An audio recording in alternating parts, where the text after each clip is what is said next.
সংসদে স্বরাষ্ট্রমন্ত্রীর বক্তব্য ঘিরে উত্তপ্ত পরিস্থিতি। আজ জাতীয় সংসদের তৃতীয় অধিবেশনের প্রথম দিনেই স্বরাষ্ট্রমন্ত্রীর বক্তব্যকে কেন্দ্র করে উত্তপ্ত হয়ে ওঠে সংসদ। প্রথমে স্বরাষ্ট্রমন্ত্রী সালাহউদ্দিন আহমদের একটি মন্তব্যকে ঘিরে প্রতিবাদ জানান বিরোধী দলের সংসদ সদস্যরা। এক পর্যায়ে শুরু হয় তর্ক বিতর্ক ও হট্টগোল। পরিস্থিতি নিয়ন্ত্রণে স্পিকার বারবার সংসদ সদস্যদের নিজ নিজ আসনে বসে বক্তব্য শোনার আহ্বান জানালেও অনেকেই তার কথা না শুনে প্রতিবাদ চালিয়ে যান।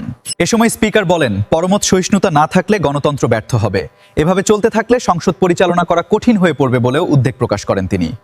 বলতে দেন, তাহলে কিসের বাক স্বাধীনতা? আপনি আমাকে অ্যাড্রেস করেন, বলেন। না, আমি আপনার দিকেই তাকিয়ে কথা বলছি। বলেন, সংক্ষেপে বলেন। স্পিকার, আমাদের এখানে প্রশ্ন যেমন স্পেসিফিক করতে হয়, এই সংসদে সম্পূরক প্রশ্নও একই রকম করতে হবে।